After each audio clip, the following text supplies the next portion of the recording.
राधे राधे। राधा रानी की कृपा आप सब पर सदा बनी रहे। शारदीय नवरात्रि की आप सभी को हार्दिक शुभकामनाएं। आज की इस वीडियो में हम नवरात्रि की व्रत कथा सुनेंगे। तो चलिए हम अपनी इस कथा को शुरू करते हैं। बृहस्पति जी बोले, हे ब्रह्मा जी, आप अत्यंत बुद्धिमान, सर्वशास्त्र और चारों वेदों को जानने वालों में श्रेष्ठ हो। हे प्रभु, कृपा कर मेरा वचन सुनो। चैत्र, अश्विन, माघ और आषाढ़ मास के शुक्ल पक्ष में नवरात्रि का व्रत और उत्सव क्यों किया जाता है? हे भगवान, इस व्रत का फल क्या है? किस प्रकार करना चाहिए? और पहले इस व्रत को किसने किया, सो विस्तार से कहो। बृहस्पति जी का ऐसा प्रश्न सुनकर ब्रह्मा जी कहने लगे कि हे बृहस्पति, प्राणियों का हित करने की इच्छा से तुमने बहुत ही अच्छा प्रश्न किया है। जो मनुष्य मनोरथ पूर्ण करने वाली दुर्गा, महादेवी, सूर्य और नारायण का ध्यान करते हैं, वे मनुष्य धन्य है।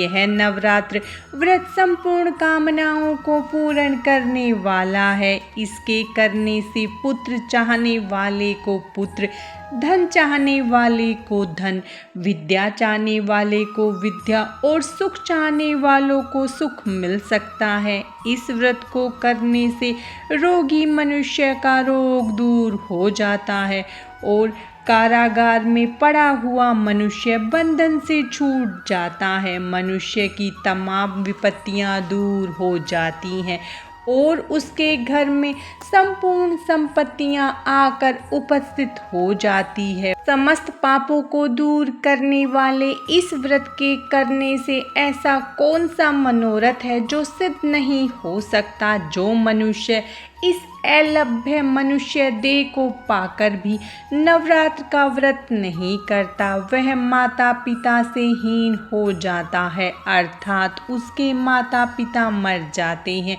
और वह अनेक दुखों को भोगता है। उसके शरीर में कुष्ठ हो जाता है और अंगहीन हो जाता है। उसके संतानों उत्पत्ति नहीं होती। इस प्रकार वह मूर्ख अनेक दुख भोगता है।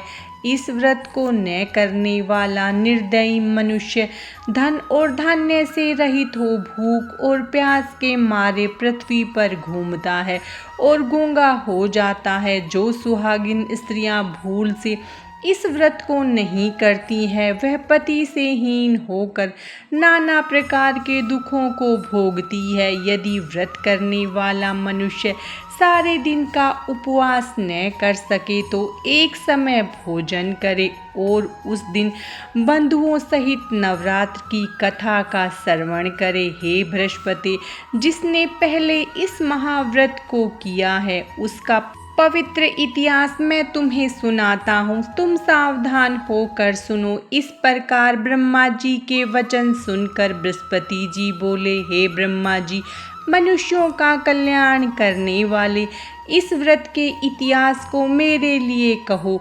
मैं सावधान होकर सुन रहा हूँ। आपकी शरण में आए हुए मुझ पर कृपा करो।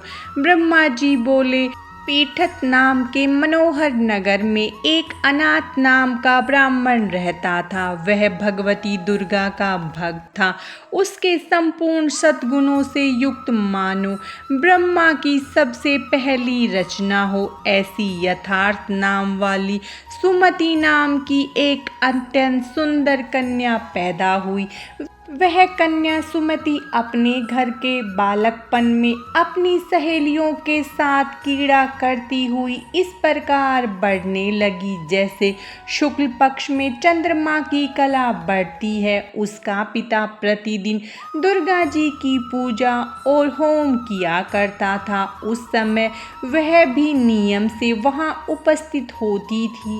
एक दिन वह सुमति अपनी सखियों के साथ खेलने लग गई और भगवती के पूजन में उपस्थित नहीं हुई। उसके पिता को पुत्री की ऐसी असावधानी देखकर क्रोध आया और पुत्री से कहने लगे कि हे दुष्ट पुत्री, आज प्रभात से तुमने भगवती का पूजन नहीं किया, इस कारण मैं किसी कुष्ठी और दरिद्र मनुष्य के साथ तेरा विवाह करूंगा। इस प्रकार कुपित पिता के वचन सुनकर सुमति को बड़ा दुख हुआ और पिता से कहने लगी कि हे पिताजी, मैं आपकी कन्या हूँ, मैं आपके सब तरह से अधीन हूँ, जैसी आपकी इच्छा हो वैसा ही करो। रोगी, कुष्ठी अथवा और किसी के साथ जैसी तुम्हारी इच्छा हो मेरा विवाह कर सकते हो, होगा वही तो मेरे भाग्य में लिखा है। मेरा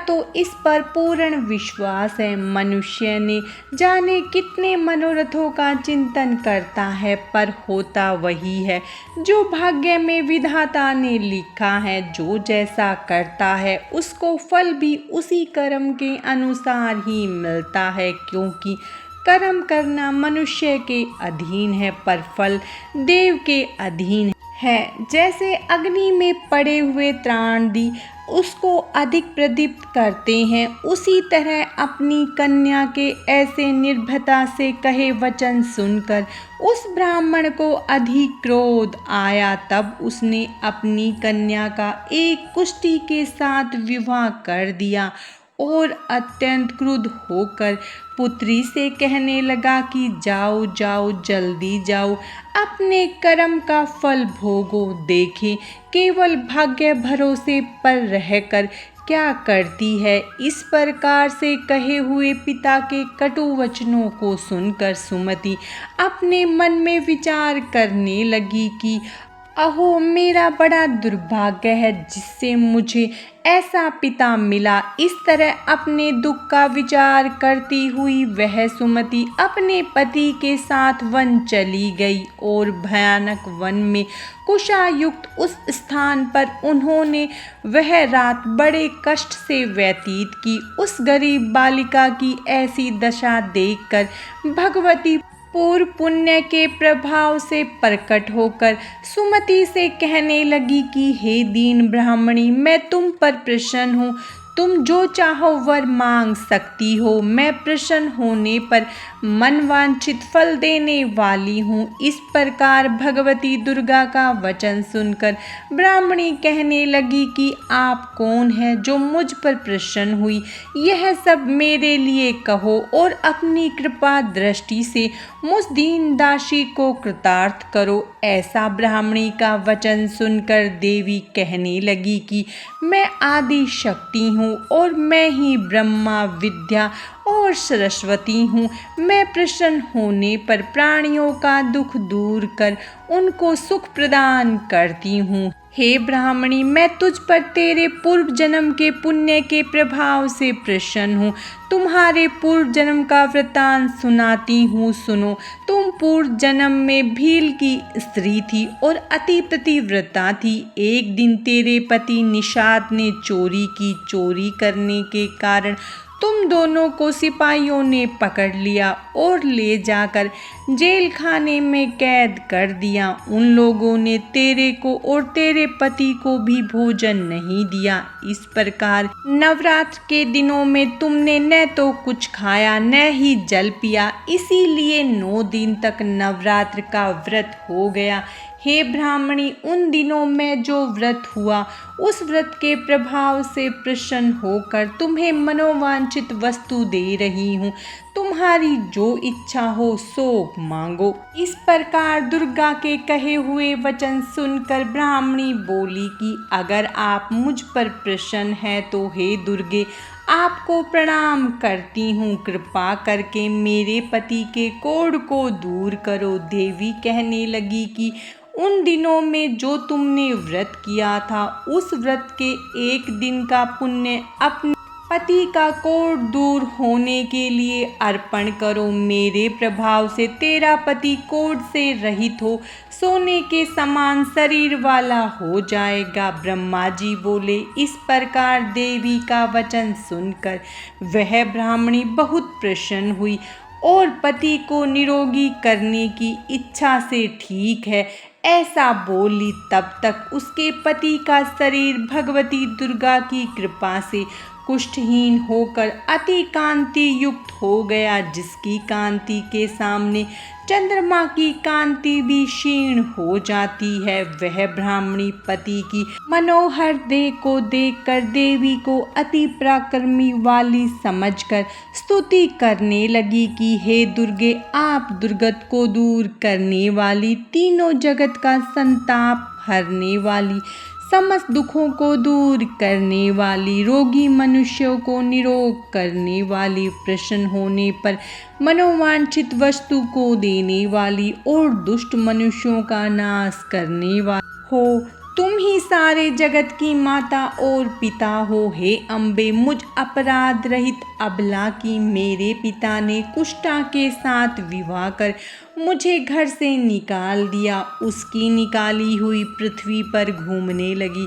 आपने ही मेरा इस आपत्ति रूपी समुद्र से उद्धार किया है। हे देवी, आपको प्रणाम करती हूँ, मुझ दीन की रक्षा करो। ब्रह्मा जी बोले कि हे बृहस्पति, इस प्रकार उस सुमति ने मन से देवी की बहुत स्तुति की। उससे की हुई स्तुति सुनकर देवी को बहुत संतोष हुआ और ब्राह्मणी से कहने लगी कि हे ब्राह्मणी, तुम्हारे उदाल्य नाम का एक अति बुद्धिमान, धनवान, कीर्तिवान और जितेंद्रिय पुत्र शीघ्र ही होगा। ऐसा कहकर वह देवी उस ब्राह्मणी से फिर कहने लगी कि हे ब्राह्मणी, और जो कुछ तेरी इच्छा हो वही मनोवांछित वस्तु मांग सकती हो। ऐसा भगवती का वचन सुनकर सुमति बोली कि हे दुर्गे, आप अगर मेरे ऊपर प्रसन्न है तो कृपा करके मुझे नवरात्रि विधि बतलाइए। हे दयावती, जिस विधि से नवरात्र करने से आप प्रसन्न होती हैं, उस विधि और उसके फल को मेरे लिए विस्तार से वर्णन करें। इस प्रकार ब्राह्मणी के वचन सुनकर दुर्गा कहने लगी कि हे ब्राह्मणी, मैं तुम्हारे लिए संपूर्ण पापों को दूर करने वाली नवरात्र व्रत विधि को बतलाती हूँ, जिसको सुनने से तमाम पापों से छूटकर मोक्ष की प्राप्ति हो जाती है। अश्विन मास के शुक्ल पक्ष की प्रतिपदा से लेकर 9 दिन तक विधि पूर्वक व्रत करें। यदि दिन भर व्रत न कर सके तो एक समय भोजन करें। पढ़े लिखे ब्राह्मणों से पूछकर घट स्थापना करें और वाटिका बनाकर उसको प्रतिदिन जल से सींचे। महाकाली, महालक्ष्मी और महासरस्वती की मूर्तियां बनाकर उनकी नित्य विधि सहित पूजा करें और पुष्पों से विधि पूर्वक अर्घ्य दे। बिजोर के फूल से अर्घ्य देने से रूप की प्राप्ति होती है। जायफल से कीर्ति, दाख से कार्य की सिद्धि होती है। आंवले से सुख और केले से भूषण की प्राप्ति होती है। इस प्रकार फलों से अर्घ्य देकर यथा विधि हवन करे। खांड, घी, गेहूँ, शहद, जौ, तिल, बिंब, नारियल, दाख और कदम, इससे हवन करे। गेहूँ होम करने से लक्ष्मी की प्राप्ति होती है। हीर व चंपा के पुष्पों से धन और पत्तों से तेज और सुख की प्राप्ति होती है। आंवले से कीर्ति और केले से पुत्र प्राप्त होता है। कमल से राज सम्मान और दाख से सुख संपत्ति की प्राप्ति होती है। खांड, घी, नारियल, शहद, जौ और तिल, इनसे तथा फलों से होम करने से मनवांछित वस्तु की प्राप्ति होती है। व्रत करने वाला मनुष्य इस विधान से होम कर आचार्य को अत्यंत नम्रता के साथ प्रणाम करे और यज्ञ की सिद्धि के लिए उसे दक्षिणा दे। इस महाव्रत को पहले बताई हुई विधि के अनुसार जो करता है उसके सब मनोरथ सिद्ध हो जाते हैं। इसमें तनिक भी संशय नहीं है। इन 9 दिनों में जो कुछ दान आदि दिया जाता है उसको करोड़ों गुना मिलता है। इस नवरात्र के व्रत करने से ही अश्वमेध यज्ञ का फल मिलता है। हे ब्राह्मणी, इस संपूर्ण कामनाओं को पूर्ण करने वाले उत्तम व्रत को तीर्थ, मंदिर अथवा घर में ही विधि के अनुसार करें। ब्रह्मा जी बोले कि हे बृहस्पति, इस प्रकार ब्राह्मणी को व्रत की विधि और फल बतलाकर देवी अंतर्ध्यान हो गई। जो मनुष्य या स्त्री इस व्रत को भक्ति पूर्वक करता है वह इस लोक में सुख पाकर अंत में दुर्लभ मोक्ष को प्राप्त होता है। हे बृहस्पति, यह दुर्लभ व्रत का महत्व मैंने तुम्हारे लिए बतलाया है। ऐसा ब्रह्मा जी के वचन सुनकर बृहस्पति जी आनंद के कारण रोमांचित हो गए और ब्रह्मा जी से कहने लगे, हे ब्रह्मा जी, आपने मुझ पर अति कृपा की जो अमृत के समान इस नवरात्रि व्रत का महत्व सुनाया। हे प्रभु, आपके बिना और कौन इस महत्व को सुना सकता है। ऐसे बृहस्पति जी के वचन सुनकर ब्रह्मा जी बोले कि हे बृहस्पति, तुमने सब प्राणियों का हित करने वाले इस अलौकिक व्रत को पूछा है, इसीलिए तुम धन्य हो। यह भगवती शक्ति संपूर्ण लोगों को पालन करने वाली है। इस महादेवी के प्रभाव को कौन जान सकता है। नवरात्रि व्रत कथा समाप्त। माता रानी की कृपा आप सब पर सदा बनी रहे। जय माता दी। राधे राधे।